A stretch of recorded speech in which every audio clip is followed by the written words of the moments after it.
High, welcome to সৈকত 24।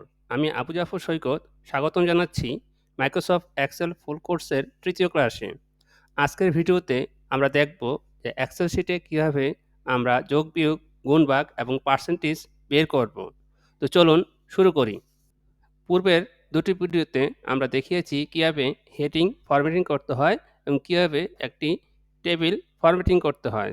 তো আজকে আমরা আমাদের এই খালি ঘরগুলো পূরণ করব।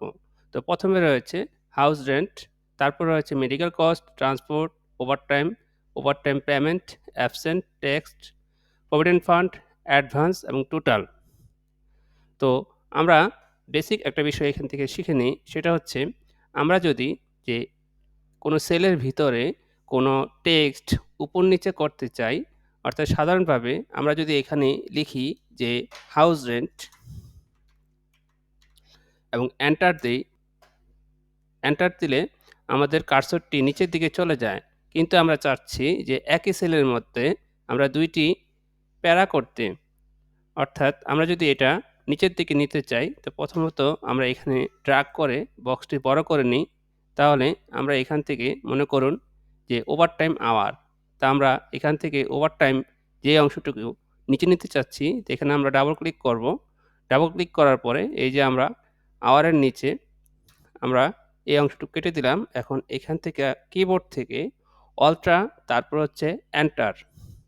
তো অল্ট্রা ট্যাপ করার পরে, অর্থাৎ অল্ট্রা ধরে রাখবেন এবং এন্টার ক্লিক করবেন। তাহলে আমাদের এখানে যে ওভারটাইম আওয়ার শব্দটি নিচে চলে গেল। একইভাবে আমরা এটাও করতে পারি, যেমন অল্টার এন্টার, তা আমাদের নিচের দিকে হয়ে গেল। তো এইভাবে যদি কোনো সেল আমরা পাশে পরে করতে না চাই, একই সেলের ভিতরে যদি আমি টেক্সট রাখতে চাই, তাহলে এভাবে অল্টার এন্টার ক্লিক করে উপর নিচ করতে পারি। কোনো একটি অফিসে হাউস রেন্ট বা মেডিকেল কস্ট, এই বিষয়গুলো পার্সেন্টেজ আকারে ফিক্সড থাকে। তো আমরা হিসাবের সুবিধার্থে এখানে ধরে নিলাম 20%। তারপর এখানে আমরা লিখলাম যে মেডিকেল কস্ট 10%। তারপর হচ্ছে এখান থেকে ট্রান্সপোর্ট অনেক সময় নির্দিষ্ট থাকে, অনেক সময় থাকে না। কেউ দূর থেকে আসে অফিসিয়াল গাড়িতে, অথবা কেউ কাছাকাছি থাকে। সেক্ষেত্রে একটি যাতায়াত ভাড়া তার ধরে নেয়। তারপর ওভারটাইম হচ্ছে যে কারোর ওভারটাইম থাকে, কারো ওভারটাইম থাকে না। আবার যারা ওভারটাইম থাকে তাদের কোনো নির্দিষ্ট ওভারটাইম থাকে না। কেউ হয়তো ওভারটাইম বেশি করে, কেউ ওভারটাইম কম করে। আমরা পরবর্তী ভিডিওতে ওভারটাইম আওয়ার থেকে কীভাবে ওভারটাইম পেমেন্ট বের করে এবং কীভাবে অ্যাবসেন্ট যে অংশটি কেটে নেয় সেটা কীভাবে বের করে আমরা সেই অংশটি দেখাবো। তো আমাদের ট্যাক্স আমরা ধরে নিই 5% এবং প্রভিডেন্ট ফান্ড 10%। তো আমরা এখন কীভাবে হাউস রেন্ট বের করব? তা আমরা এখানে কিছু সূত্র লিখে রেখেছি। তা হাউস রেন্ট যদি আমরা বের করতে চাই, তাহলে আমাদের বেসিকের সাথে 20% গুণ দিতে হবে। তো বেসিক, তারপর আমরা স্টার বাটন ক্লিক করব, তারপর 20 লিখব, তারপর হচ্ছে আমরা পার্সেন্টেজ চিহ্ন দেব। এরপর আমরা এন্টার ক্লিক করব। তা আমাদের এক্সেল শিটে আমরা ফিরে যাই। তা আমরা এখন হাউস রেন্ট বের করব। এখানে আমরা টাইপ করব সমান, সমান, ইকুয়াল, তারপর হচ্ছে আমাদের বেসিকের এই যে এই টাকাটা, এই ঘরে যদি আমরা ক্লিক করি, আমাদের দেখুন এখানে D5 সিলেক্ট হয়ে গিয়েছে। এখন আমরা স্টার ক্লিক করব।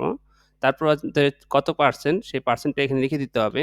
20% দেওয়ার জন্য আমাদের এখান থেকে শিফট এবং 5 বাটনটি ক্লিক করতে হবে। তাহলে আমাদের পার্সেন্টটি এসে গেল। এরপর আমরা এন্টার ক্লিক করব।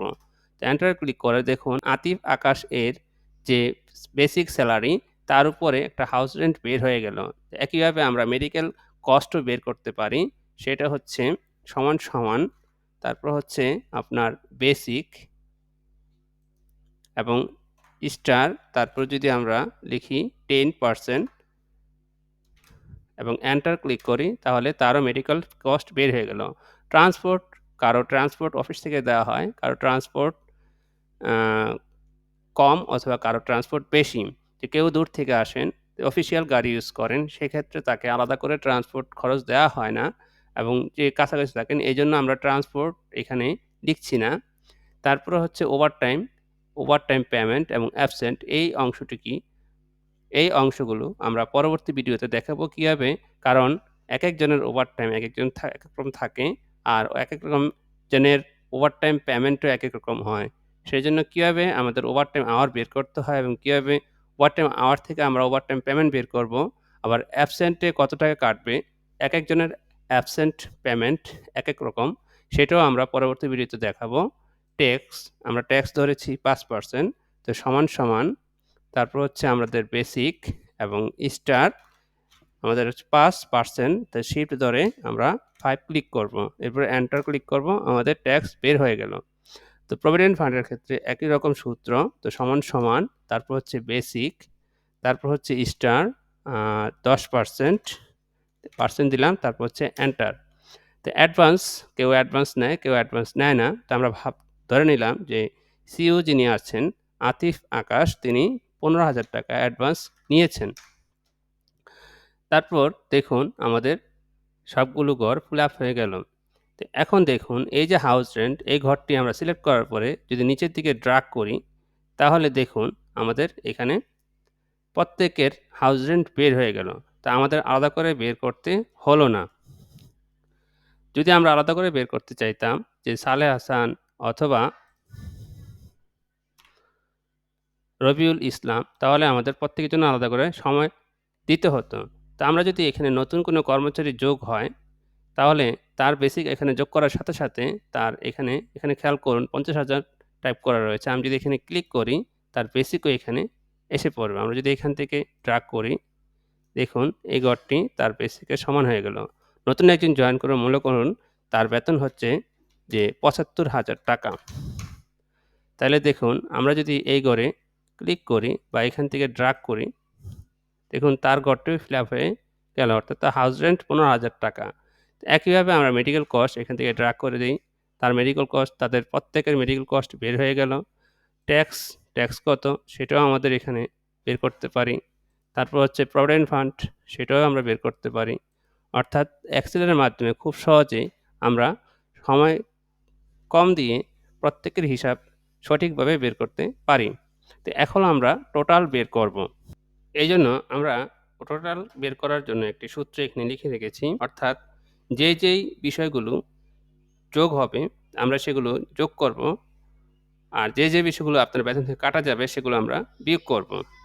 তো দেখুন বেসিকের সাথে আমাদের হাউস রেন্ট যোগ হবে, তারপর মেডিকেল অ্যালাউন্স, তারপর ট্রান্সপোর্ট যোগ হবে।